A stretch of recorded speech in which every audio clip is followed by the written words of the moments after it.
Donc, nous avions auparavant 2 délégués titulaires et 2 délégués suppléants, l'un de Montignac, l'autre de Ségalas. Donc René Archambault pour Montignac-de-Levain et Christiane Lartigue pour Ségalas en tant que titulaire, et en tant que délégué suppléant, René Moriot pour Montignac et Michel Perrin pour Ségalas. Est-ce qu'on a reçu des informations de ces 2 communes par rapport à la désignation des délégués? Non. Ok. Ségalas n'est pas représenté. Montignac-de-Levain. Il faut une délibération quand même. Oui. Bon, on va essayer d'en faire une. C'est André Moriot qui est pas. Ah d'accord, ok. Je vous envoie ça. Je croyais qu'on avait.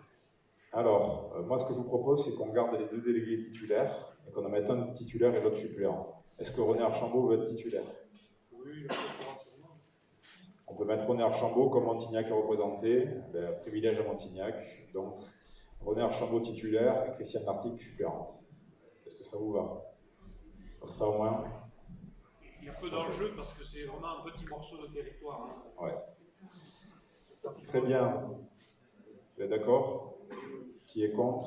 Qui s'abstient? Je vous remercie. Dernier point avant le point des commissions. Petit compte rendu de la visite du centre de santé de Tonins. On y est allé le 29 septembre dernier avec le groupe de travail santé. Donc on a été très bien accueillis par le conseil d'administration avec le maire, le directeur de l'hôpital de Marmande, l'équipe administrative et les médecins coordinateurs qui nous ont expliqué toute leur démarche. Et donc on a tiré pas mal de choses. Ils nous ont donné aussi tous les documents qui ont permis de construire leur projet. Donc c'est quelque chose qui va beaucoup nous aider. Aujourd'hui, le centre de santé du bassin téninquais, c'est un bâtiment qu'ils ont construit spécialement pour ce centre. Il y a 7 médecins, des locaux entièrement équipés, des véhicules, 3 personnels administratifs, et c'est aujourd'hui une structure qui est à l'équilibre financier. Elle est sous forme associative avec un financement de l'ARS, de la commune de Tonins et puis de plusieurs communes. Et ce qui est très important dans ce projet, c'est qu'ils avaient un médecin coordinateur qui a construit le projet, qui a aussi pu faire face à l'opposition locale des médecins libéraux et de l'ordre des médecins aussi, qui n'était pas négligeable dans cette affaire. Néanmoins, il y a un sujet concernant l'évolution de ce centre de santé, c'est qu'aujourd'hui ils sont à l'équilibre, mais la concurrence entre les différents territoires qui construisent aussi des centres de santé avec des médecins salariés fait que les salaires augmentent et leurs médecins commencent à leur demander des augmentations de salaire. Et donc ils se préparent à ne plus être à l'équilibre et à devoir assumer un déficit sur leur centre de santé. Bon, c'est quelque chose qui peut s'envisager évidemment parce que quand on voit la nécessité de ces centres, nous explique que on est déficitaire. Eux, par exemple, VGA gère la petite enfance est déficitaire sur ce sujet. Les piscines sont déficitaires aussi. Pourquoi ne pas être déficitaire aussi sur la santé? En tout cas, c'est un débat qui semble avoir tranché. Voilà, donc de notre côté, évidemment, c'est un modèle qui nous semble tout à fait pertinent. Donc on a regardé leur financement, on a regardé comment ils se sont structurés, où nous en sommes aujourd'hui. J'ai rencontré récemment le docteur Cummings, donc, qui est le médecin qui porte ce projet avec nous. Elle n'a aucun problème, elle est plutôt favorable au fait d'être la médecin coordinatrice du projet. Et ça, c'est une bonne nouvelle parce que ça va être un job assez lourd quand même. Voilà. Ça, c'est une bonne nouvelle. C'est quelqu'un qui est jeune, qui a plein d'idées, qui vraiment va nous aider à porter ce projet. Ce que nous conseillaient les membres du centre de santé de Tonins, c'est de rencontrer rapidement les médecins, en particulier les médecins de la maison de santé, pour leur expliquer le projet, pour qu'ils aient connaissance du projet, et puis pourquoi pas, quand ils arrivent à la retraite, essayer peut-être de leur proposer de poursuivre leur activité sous forme salariée. Donc, le docteur Koenigs devait prendre rendez-vous avec les 2 médecins de la maison de santé. J'attends de ces nouvelles. Voilà, on est en train de caler ces rendez-vous et je dois y aller avec elle. À Tonins, ils nous ont conseillé d'envoyer un médecin parler avec les médecins. Voilà, question de légitimité. Nous avons prévu une réunion du groupe de travail santé le 9 novembre pour avancer sur le montage du projet.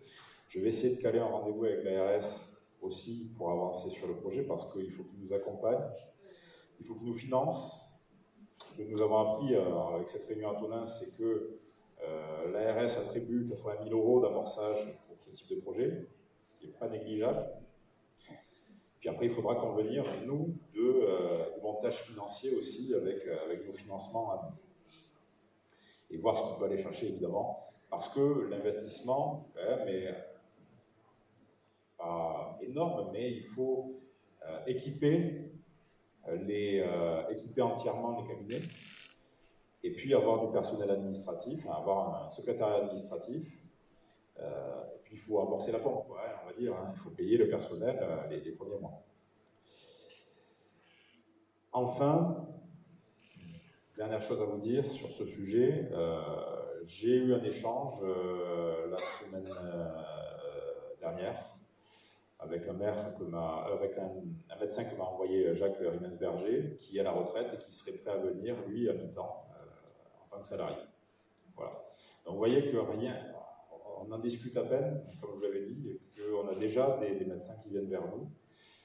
Donc je crois que voilà, il faut être assez optimiste sur notre capacité à recruter.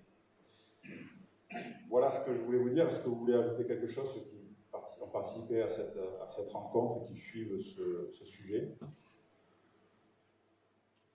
Non, j'ai tout dit, à peu près, l'essentiel. Dernier point, on avait évoqué en bureau, l'orthophoniste cherchait un local. Donc je l'ai eu au téléphone, on va l'installer à la MSP.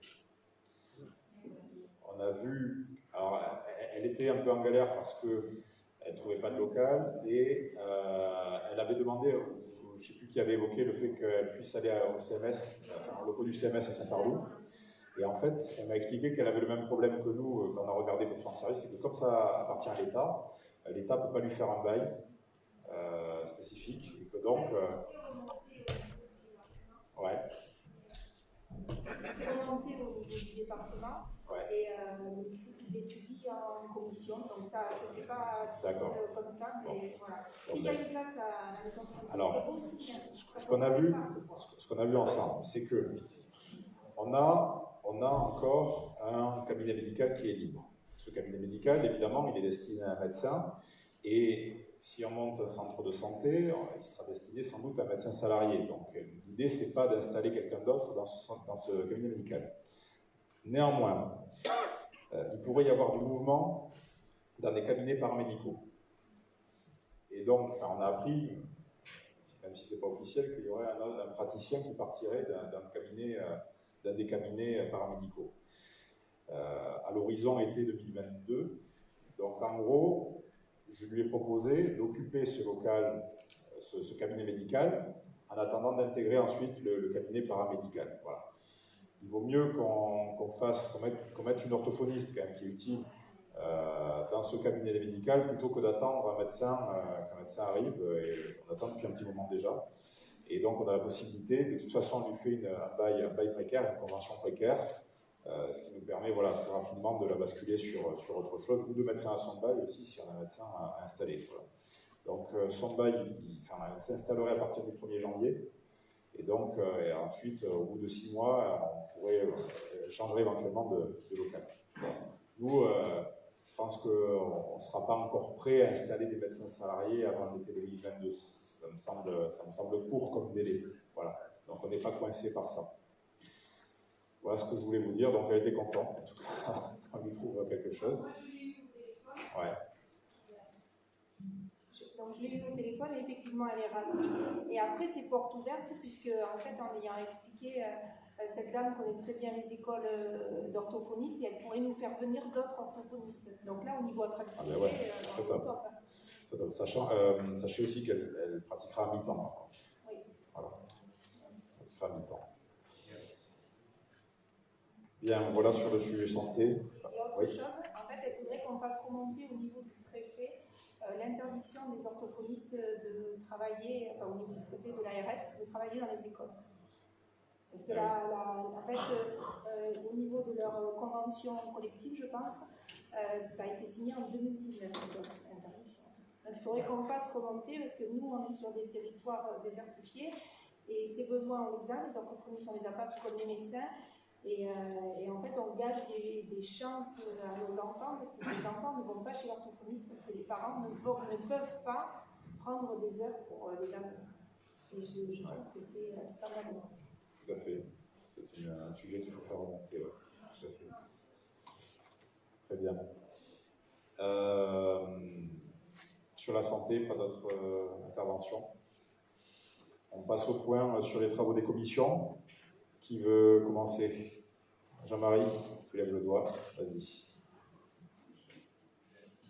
Pour la voirie, bon, pas grand-chose, simplement pour vous dire que vous vous rappelez qu'on a facturé les travaux aux communes, que ça avait été un débat, et qu'on disait qu'on faisait quand même pas mal de travaux aux communes qui étaient gratuits. Donc c'était pour vous dire que finalement on a fait pour 52 000 € de travaux aux communes, entre le matériel et le personnel.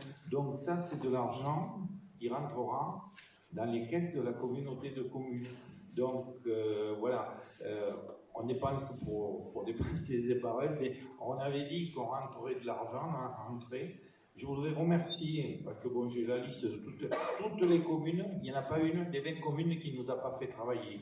Donc, à différents niveaux, c'est vrai qu'il y en a eu des communes qui ont des niveaux plus importants les unes que les autres, puisque suivant les travaux qu'elles avaient, mais il faut savoir que quand même, c'est 52 000 € qui vont rentrer dans les caisses de la communauté. Voilà. Merci Jean-Marie. Claudine, pour les finances, vous avez autre chose à dire? Oui. Je peux parler du compte rendu de la commission de finances du 11 octobre. Donc, sport, bien sûr, parce que Jean-Marie Farbos nous a fait le plaisir d'assister à la réunion. Donc, nous avons parlé de l'aide du fonds de concours, des critères qui vont être pour les subventions aux clubs, associations dont nous avons parlé un petit peu et qui seront décidés exposés en commission sport avec bien sûr le maintien de l'enveloppe, c'est ce qui concerne les finances, de l'enveloppe qui est actuelle. Et tant qu'il était là, au début de la commission, j'ai demandé l'avis aux membres sur la piscine, et ça je pense qu'après c'est Jean-Marie Lanzy qui va nous en parler.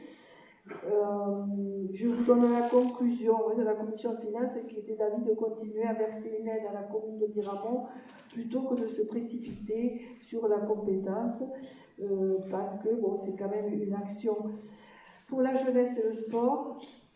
Et une demande a été faite, d'ailleurs, si c'était encore dans ce sens-là, de demander à la communauté si elle pouvait prendre en charge les transports dans la piscine, revenir à ce qui était avant, mais uniquement pour la piscine de Miramont, afin que tous ceux qui sont peut-être partis ailleurs reviennent sur Miramont. Voilà.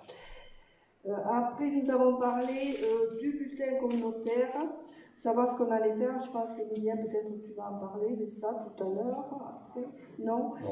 Bon, alors, deux choses. Le rapport annuel d'activité, c'est une chose qui est obligatoire, que nous devons faire, que nous ne faisons pas. Donc, on va préparer un rapport de l'année 2021, donc sur début 2022. Et en même temps, donc, on a parlé un peu de bulletin communautaire. Pourquoi ne pas faire un bulletin pour ceux qui n'ont pas? Si on pouvait faire en grande partie et faire quelque chose à notre mesure, c'est-à-dire ne pas faire ce qu'on avait fait avant, peut-être sur papier glacé, etc. On peut faire quelque chose et peut-être de plus simple. On parlait de feuilles à 3. Bon, tout ça, c'est à décider après, à voir ce qu'on veut en faire. Et ce que le président veut en faire aussi au niveau de la communauté. Voilà, ça c'est ce que les finances ont évoqué. pour parler de ce bulletin communautaire, moi j'avais reçu, je pense que tous les vice-présidents avaient reçu un mail d'Élodie nous demandant ce qu'on pouvait mettre dessus. Et voilà. Nous serions partis, nous, par service, à voir. Ensuite, nous avons parlé des conventions. Convention OTPL, je mets les deux ensemble, mais ça ne va pas ensemble, mais ça ne fait rien. Convention OTPL et convention pour le centre de loisirs amical laïque.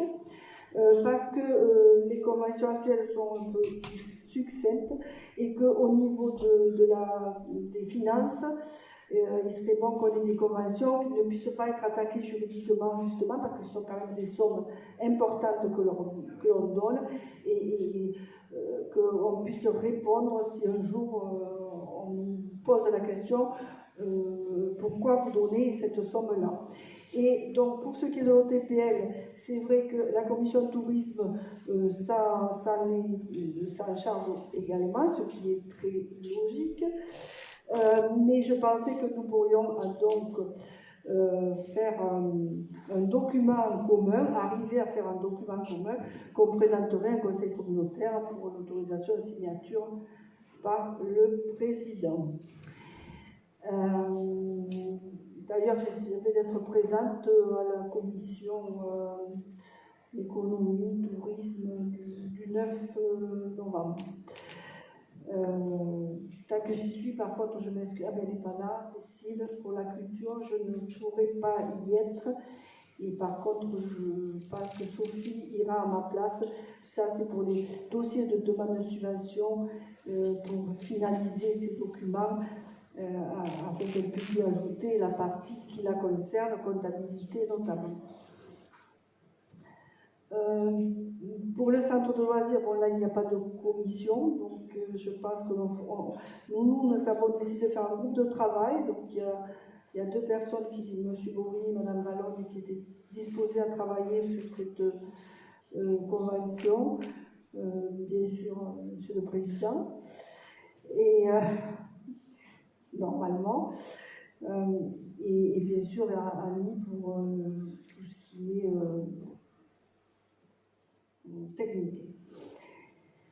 Donc, pour tout ça, oui, ces conventions aussi, c'est pour éviter peut-être aussi, moi j'aurais aimé que l'OTPL, même au niveau du centre de loisirs, il y ait une présentation, donc un conseil communautaire pour répondre aux questions. Ça, on pourra le faire, hein, je veux dire, voilà. Il n'est pas trop tard. Hein. Pour répondre aux questions. Et on peut le faire de façon annuelle, il n'y a aucun souci là-dessus.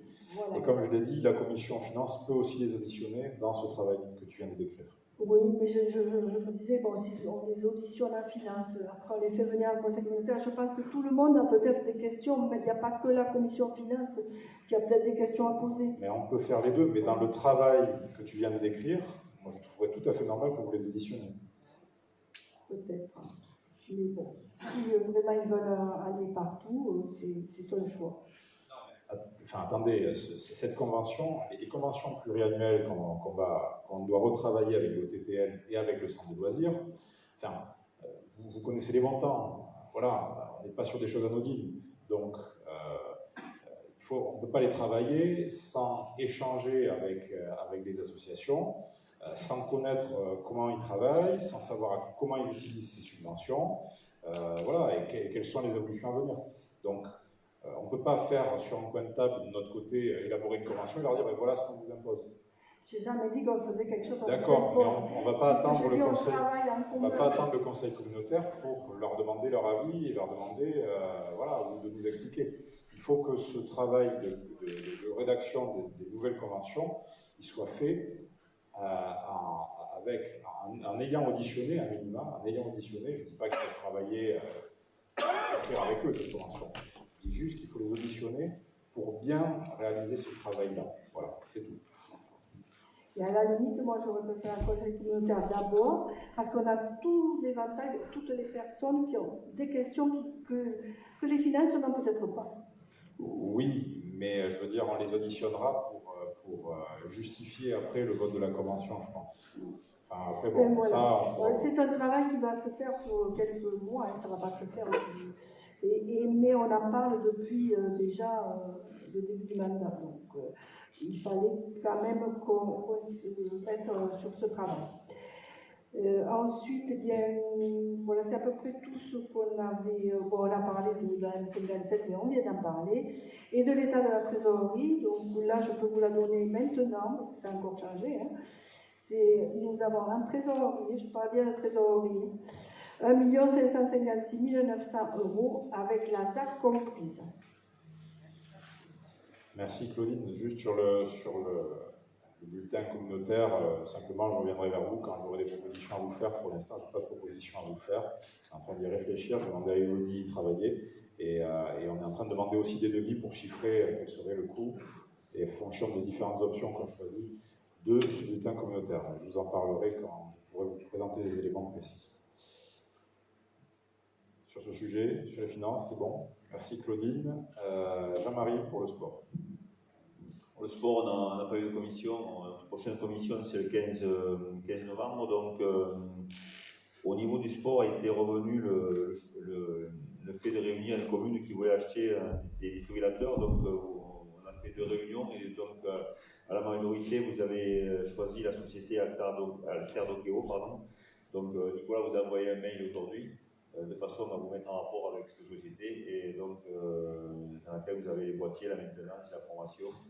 Donc voilà, ça s'est très bien passé. Voilà. Pardon? C'est la première? Oui, c'est la première. Voilà, celle du lundi soir, où tu étais. Oui, c'est pour ça. Donc là, chaque commune, voilà, ça se fait. Merci encore pour le bon déroulement de ces réunions. Je n'ai pas pu assister à ces rencontres. Concernant ma commune, donc, on a un appareil. Est-ce qu'ils assureraient l'entretien? J'avais fait poser la question par l'intermédiaire de Nicolas. Je ne sais pas si tu peux m'apporter une réponse. Alors, il y a une proposition maintenant de défibrillateur, Schiller, il n'y a pas le retour. D'accord. Toi, c'est un Schiller que tu as, c'est ça? Oui, c'est un Schiller. Oui, pas de retour. qu'elle est installée en tute. Pas de retour à ce sens. D'accord, merci. Voilà, au niveau du sport, les complexes sportifs, il y a pas mal il y aura peut-être pas mal de travaux à faire, notamment au niveau on parlait tout à l'heure d'éclairage, donc au niveau du stade Ménochet. On est en attente d'un devis pour nettoyer les projecteurs, donc plutôt les nettoyer que les changer, parce que ça va être très, très cher, donc voilà. Ce qu'on a également reçu, c'est une subvention du ministère des Sports de 1 500 € pour le balisage, du premier bloc des chemins de randonnée. Donc, je vous rappelle, c'est lors du dernier conseil communautaire, je crois qu'on avait sollicité cette subvention. Donc, on a reçu ça, 2500 € qui devrait couvrir en grande partie le coût du balisage. Là, on va travailler avec la commission sport aussi sur le prochain bloc des chemins de randonnée. Je pense que la plupart des communes concernées par le prochain bloc ont envoyé à Nicolas et à M. Barjou les chemins pour qu'ils puissent après les repérer avec ses élèves du PEPS. Voilà, pour ça, on a également, il faut qu'on fasse un avis aussi pour la réparation du panneau d'affichage au stade Pierre-Perrier. Donc, tout ça, c'est les douches au stade Pierre-Perrier aussi qui commencent à rendre l'âme. Donc, on a pas mal de devis en attente.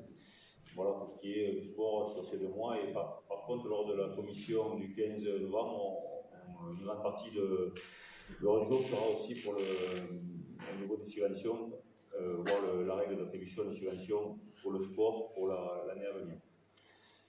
Voilà, merci. Oui, j'avais une petite question par rapport justement au défibrillateur. Du coup, toutes les commandes sont passées parce que... Non, tu peux te rajouter, il y a 12 communes. Nous, on a à peu près anticipé parce que c'est une obligation quand même qui date déjà un peu. Non, mais si vous en avez d'autres à acheter. Ouais. Mais non, c'était pour faire part parce qu'en fait, on s'était aperçu que la maison de santé n'en disposait pas d'eux pour nos propres besoins au niveau communautaire. Et d'autre part, sur celui qui équipe on va dire le foot. Le foot? Voilà, j'y ai, mais c'est un boîtier intérieur a priori. Est-ce que ce ne serait pas possible qu'on ait un boîtier extérieur pour couvrir l'ensemble du complexe? C'était ma question. Ouais, ok, c'est une très bonne remarque. Surtout que du vaut mieux qu'il soit extérieur qu'intérieur. Ils vont préconiser, les 2 sociétés nous préconisaient plutôt de l'extérieur. Il est à l'intérieur là. Mais il me semble bien, oui. D'accord, donc il faudrait. Ouais. Donc c'est pour ça qu'elle est à l'extérieur, ça serait pas mal. Mais Et comme en plus il y a un besoin à la maison de santé également, là, c'est plus. ça ne fait pas de changement de boîtier. Et même au rugby, a priori, on me signale qu'il est dedans. Ok, donc il faudrait peut-être voir pour le boîtier extérieur et le mettre dehors. Merci, merci pour la. De rien. C'est bon pour le sport. Pas d'autres interventions. Merci. Jean-Luc pour l'habitat. Habitat, donc, on n'a pas eu de réunion, mais je vais essayer d'en faire une avant la fin de l'année. C'est vrai qu'on ne le fait pas souvent. Bon, je vais essayer de la créer comme s'il y a des sujets importants. Concernant l'habitat, les logements, nous avons 4 changements de locataires. Donc, on a un logement à La Mans, Montignac de Topinari, La Sauvetat et Agnac. Donc, des travaux à prévoir. Sur la Concade, c'est fini, puisque le locataire entre au 1er novembre. Montignac de Topinari, ça va venir. La Sauvetat, on est en cours de travaux. Et Agnac, il y aura aussi des travaux à faire.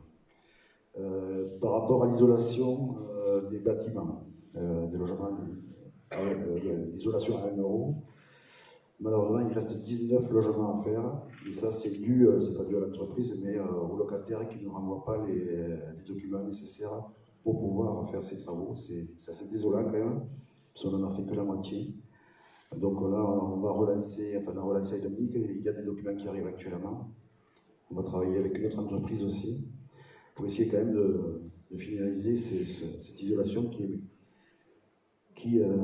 c'est quand même incompréhensible que les gens ne puissent pas donner des documents alors que c'est pour leur bien, leur économie d'énergie, et ils auraient moins de gaz à payer. Mais bon, ça reste un état. Justement, par rapport au gaz, on avait négocié les contrats, et c'est assez compliqué parce qu'en temps gaz, on n'a pas retrouvé tous les contrats, enfin, on dépense une énergie pour arriver à finaliser ces nouveaux contrats. C'est assez compliqué. Hein. Dominique a pas mal de travail par rapport à ça. Par rapport aux travaux peinture, vous savez qu'il y avait un protocole d'accord qui a été établi avec l'entreprise et qui a eu fait du travail qui n'était pas convenable. Donc, il a repris, il avait un délai jusqu'au 30 octobre, il a repris hier ou avant-hier, donc il va être peut-être un peu juste, mais bon, c'est pas grave, mais s'il dépasse un petit peu, mais il a repris les travaux pour reprendre les malfaçons. Concernant aussi la MSP, nous avons un problème, il y a eu quelques problèmes, notamment un problème de prise de vue qui était explosé, voilé. Malgré les lettres recommandées à l'entreprise de Périgueux, l'entreprise Lacoste, toujours aucune réponse.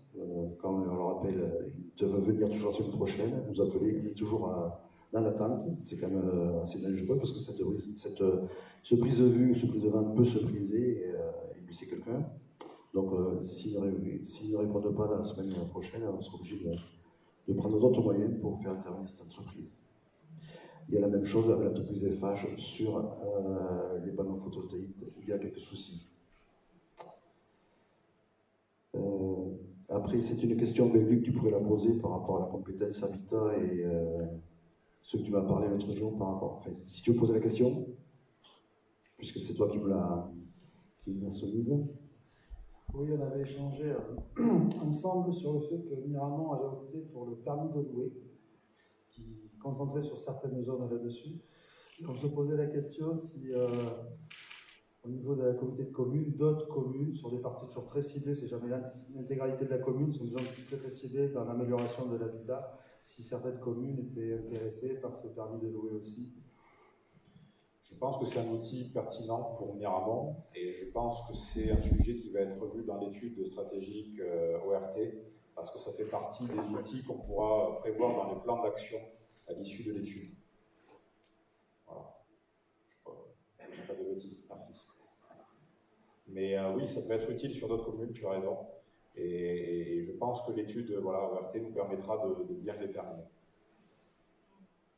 Et je pense que sur Miramont, c'est effectivement quelque chose de pertinent. Donc, c'était tout, on a juste fait un échange là-dessus pour voir comment travailler éventuellement dans ce sens. Aussi informer peut-être d'autres communes, ce qu'il en est. Voilà. En tout cas, si on doit le mettre en place sur d'autres communes, ce serait intéressant de travailler à partir du modèle de Miramont, puisque vous avez mis ça en place depuis quelques années. Un an seulement? Je croyais que ça faisait plus. D'accord. Merci, Jean-Luc. Après, sur les conventions de mise à disposition du matériel, la commission environnement, oui, nous avait contacté pour voir si on pouvait joindre à chaque convention la perception d'un bac pour les déchets, parce que les manifestations, c'est une option, on peut prendre des bacs, mais il s'avère qu'il y a un laisser-aller, je ne sais pas si on peut dire un laisser-aller, mais des oublis par rapport à ça. Même ceux qui ont des conventions, qui ont pris les bacs, ne les ont pas rendus signés, donc vous savez que c'est un peu problématique parce qu'il y a des associations qui jouent le jeu, donc ils payent le surplus de redevance donc, par rapport à cette utilisation de bacs, et d'autres qui ne le font pas. Donc c'est vrai que c'est un peu délicat, ça peut poser quelques problèmes. Donc on va étudier avec la commission qu'à chaque convention de prise de matériel, suivant les manifestations aussi, parce que les manifestations ont plus ou moins une grande importance, mais d'ajouter forcément à chaque fois un bac jaune et noir pour le traitement des déchets, et donc faire participer l'association à traiter ces déchets. C'est la commission environnement qui s'est rapprochée de la commission habitat pour traiter ces problèmes, et c'est vrai que ça paraît quelque chose de plus logique que tout le monde participe au traitement des déchets sur la communauté de communes, quelle que soit l'association. C'est une très bonne chose. La mobilité, donc on a eu le carrefour de mobilité sur Montflanquet, donc on va en parler avec la commission, donc je l'évoquerai qu'au prochain conseil communautaire, et entre-temps aussi on va avoir une réunion avec le président de la mobilité, M. Cousigou, de VGA et la communauté de Duras pour voir quelles sont les choses qui pourraient être mises en place sur le territoire. Il y a aussi Jean-Marie Lenzi qui a proposé un questionnaire pour faire un petit audit des besoins de mobilité sur le territoire. Donc on va faire une petite réunion de préparation et de travail par rapport à la mobilité. Je peux dire, la dernière information par rapport au PLU groupé, donc des 5 communes, nous est attribué une subvention de 30% par rapport au montant de ces PLU. C'est bon pour l'habitat? Merci Jean-Luc. Alors juste sur la compétence habitat, je vais rajouter quelque chose. Je vous avais parlé de ce problème qu'on avait concernant le pouvoir de police spécial pour la salubrité et le péril en matière d'habitat. Il se trouve, vous savez qu'en gros, on avait un mise de forme dans le sens où j'avais pris un arrêté de renonciation à ce pouvoir de police avant qu'un seul maire ait pris l'arrêté en fait.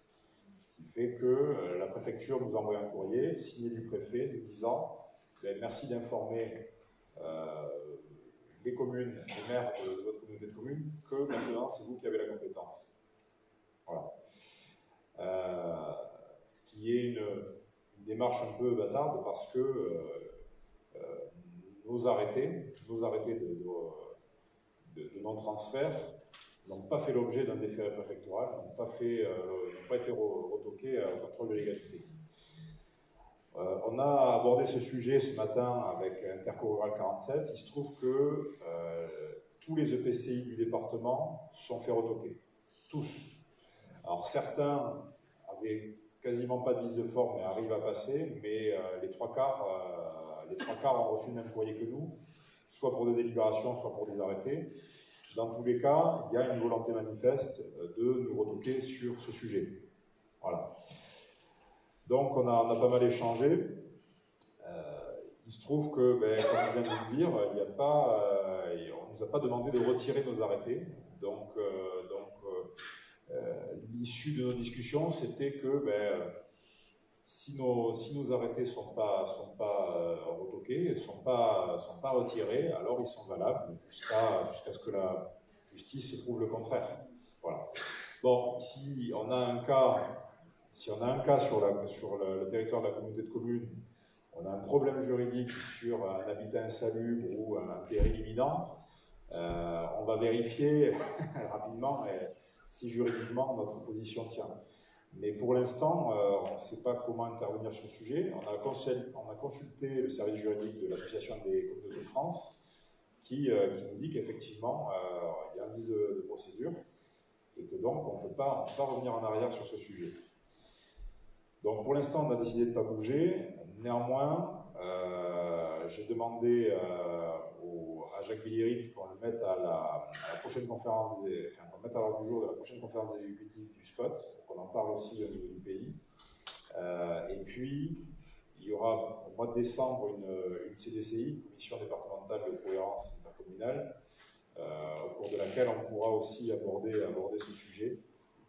Néanmoins, voilà, on est tous un peu dans le même bateau au niveau des communautés de communes et des communautés d'agglo sur le Lot-et-Garonne.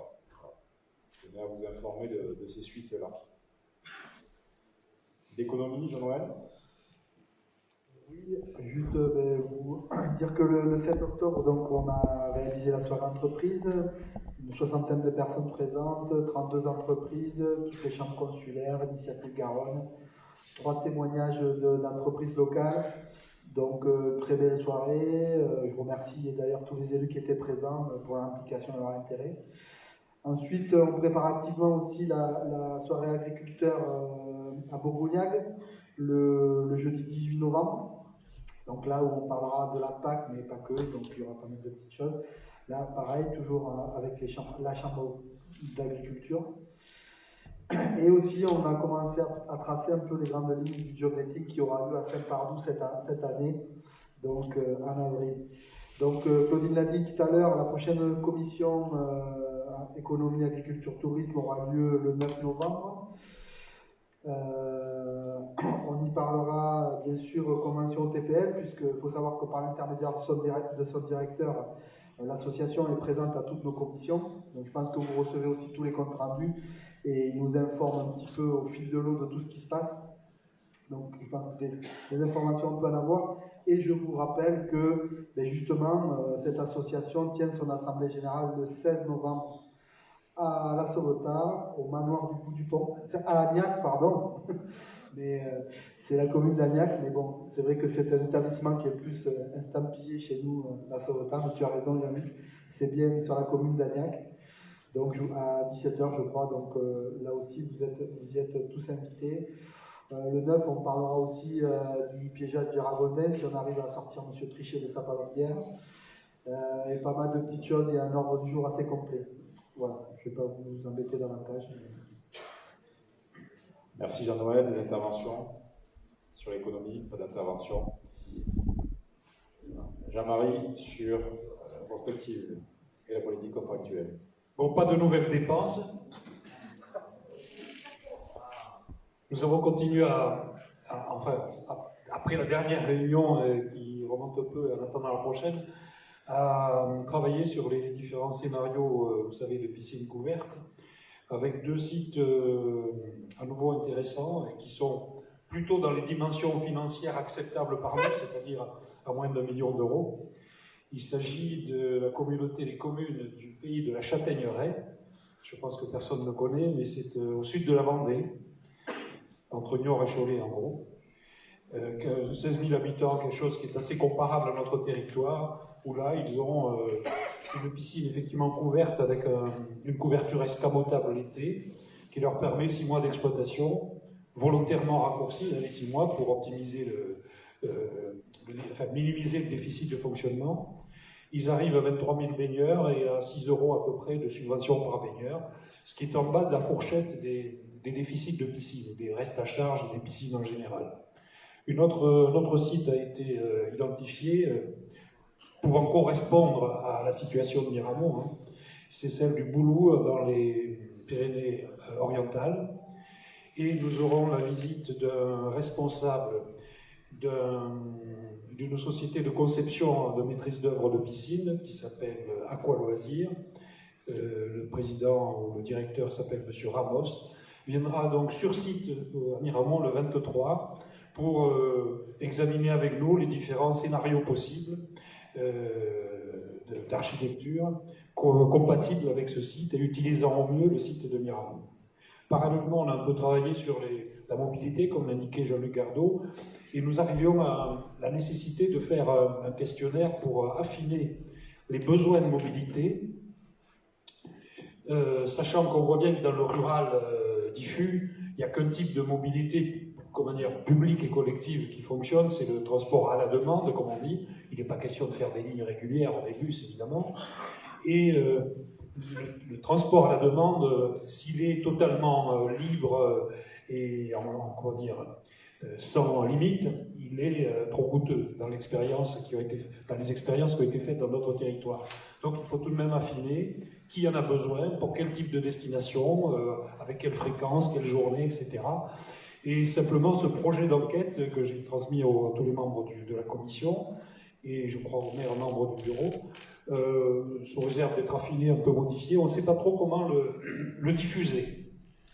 J'en ai parlé tout à l'heure avec une dame qui prépare une convention ou plutôt un contrat de territoire pour les questions sociales, au titre de convention avec la CAF, qui se montrait intéressée par ce sujet, puisque la mobilité, c'est aussi l'accès aux services publics pour les personnes en difficulté, que ce soit les très jeunes sans permis de conduire, ou les anciennes notamment. Alors, cette question du transport, comme l'a dit Jean-Luc Gardot, elle mérite d'être examinée aussi avec nos voisins de Val-de-Garonne, et probablement à l'échelle de Val-de-Garonne, Guyane, Gascogne, parce qu'on a bien deux types de déplacements. Les déplacements de proximité, on va dire, pour les services quotidiens. En gros, ça correspond à la communauté de communes, à peu de choses près, le bassin d'habitat, on va appeler ça comme ça. Et au-delà, il y a les déplacements plus liés au travail, au bassin d'emploi, et qui vont en général au moins jusqu'à Marmande, Val-de-Garonne, et pourquoi pas même jusqu'à Bergerac. Donc il y a l'emboîtement en somme des besoins de transport à identifier à ces deux échelles-là. À suivre donc. Et avec cette étude sur une enquête sur la mobilité, aurait permis aussi de nous renseigner sur le public pouvant être intéressé par la fréquentation d'une piscine couverte.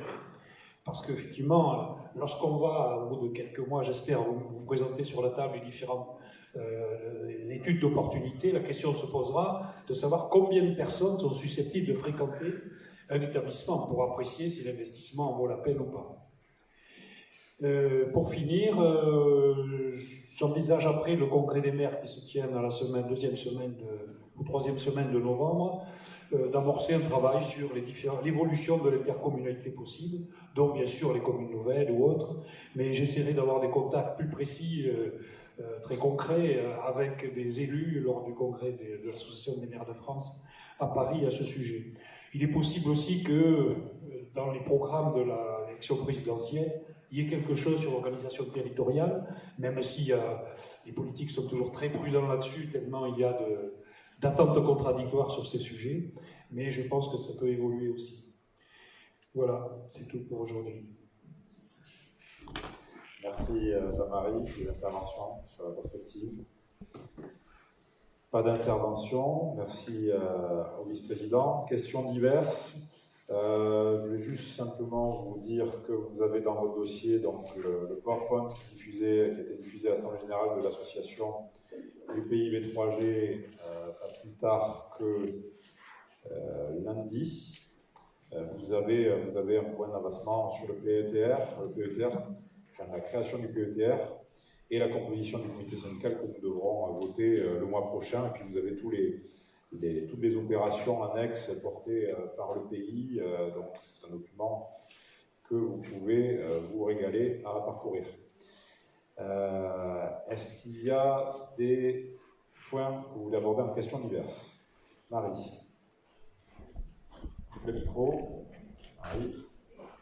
Il arrive.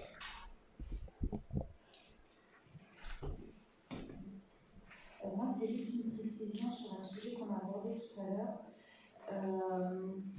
qui concerne la convention CDG 47. Si on peut revenir juste dessus pour être sûr que j'ai bien compris. Toutes les communes ont déjà une convention avec CDG 47, donc là, c'est une option qui serait offerte par la CCPL pour ces 20 communes. En fait, c'était déjà le cas. C'est-à-dire que la communauté de communes payait déjà pour un FOJO 47 pour les communes de la communauté. Là, le CDG revoit sa convention, redéfinit en fait les applications qui sont proposées dans le cadre de ce même service. Et donc, ce qu'on propose, c'est de continuer à financer pour le compte des communes ces applications, ce bouquet d'applications qui sert pour chaque commune.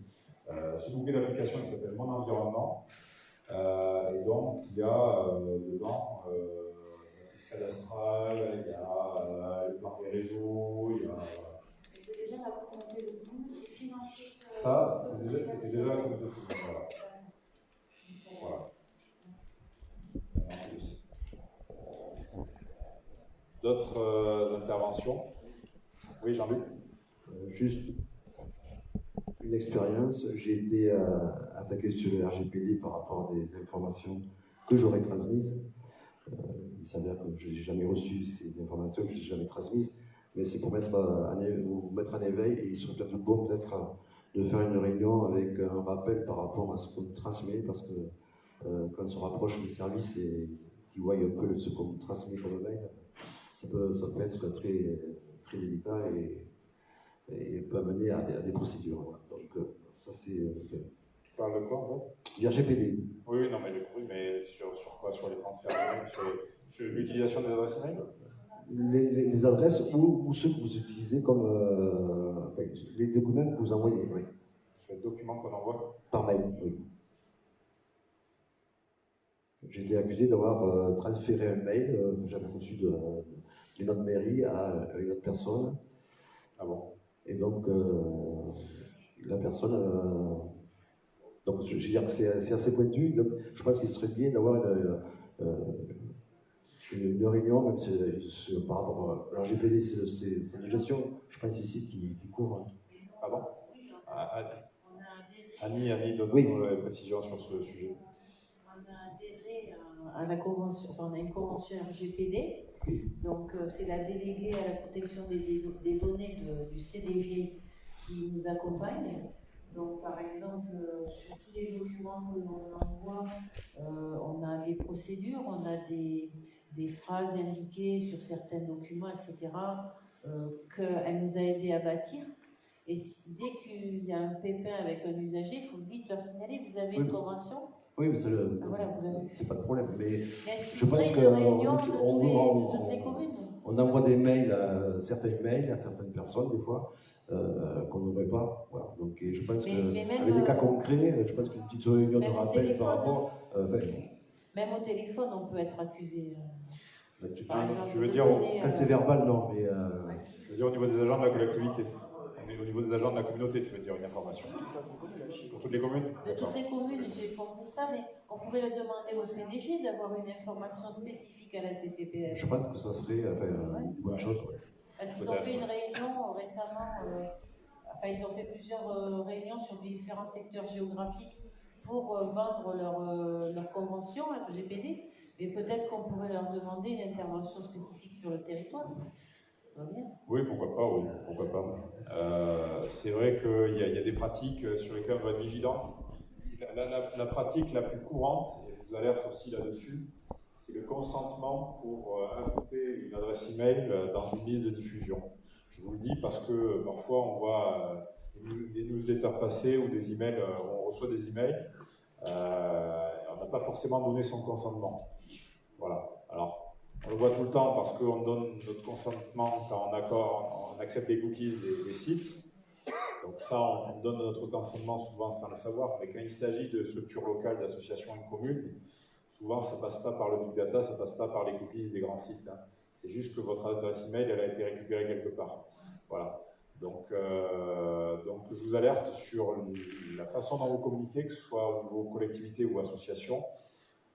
Faites bien attention à obtenir le consentement des gens qui vous donnent leur email. Nous, on a essayé il y a quelques années de faire une mailing list pour informer les gens de la commune. J'avais fait un tableau avec toutes les mentions légales RGPD recommandées par la CNIL pour que les gens puissent savoir à qui et à quoi sont destinées les adresses email. Ça, c'est la base du RGPD. Voilà. Mais effectivement, ça nécessiterait peut-être à une intervention du service. Un exemple, pendant le Covid, on a voulu envoyer des courriers à toutes les personnes âgées, ou d'un certain âge, pour leur donner des consignes. C'est interdit. Il faut l'envoyer à tout le monde et les personnes concernées vont répondre. Donc, ça, Ouais. C'est des choses qu'on n'a pas l'habitude de faire, je veux dire. Donc on peut être attaqué sur ce genre de choses. Et puis on nous demande de faire une liste des personnes vulnérables, mais il faut leur demander l'autorisation de les mettre sur la liste. C'est particulier, mais bon, voilà, effectivement, c'est l'application du RGPD. Très bien, merci pour ce rappel. Et oui, on pourra voir le CDG pour le faire. Une autre chose, tant que le CAU avait mis un appel à manifestation d'intérêt, c'est le Grand Studio 47, je ne sais pas si les communes ont répondu. Donc je vais notre responsable de même, Aloïs, m'a dit tout à l'heure que la commune de La Ciotat était présélectionnée par rapport à ce dossier. Voilà. Bravo. Il y avait d'autres communes qui avaient candidaté à cette AMI. Il n'y avait pas Agnac. Il y a Moustier aussi. Bon. Oui, moi j'ai candidaté, mais ils m'ont demandé des compléments et je leur ai dit que j'avais pas le temps. Ah d'accord, ok. Voilà, en réalité, je pense que pas de réponse, Moustier. Bon, ok. Là, tu verras. C'est la surprise. Oui, Aloïs. Je tiens à préciser que les résultats ont été annoncés ce soir à 18h. Donc c'est pour ça que Madame Léon, vous n'avez pas de retour, ni même Monsieur Barjou, elle n'a pas dû en avoir encore. Mais vous allez être contacté par le CAE très prochainement pour vous expliquer les raisons de votre non-sélection. Et je rappelle que la Sauvetat est à ce jour que présélectionnée. Il y a un entretien prévu le 4 novembre, oral, où M. Gardot devra aller défendre sa candidature. Puisque là, on est à 7 communes présélectionnées pour seulement 3 qui seront retenues. Donc c'est une belle victoire, mais c'est pas gagné. N'essayez pas de m'influencer en tant que membre du CA, du CAE. D'accord, très bien, merci pour ces précisions. D'autres interventions en questions diverses? S'il n'y a pas d'autres interventions, je vous remercie à tous. Et donc, on vous a prévu un petit apéro dînatoire.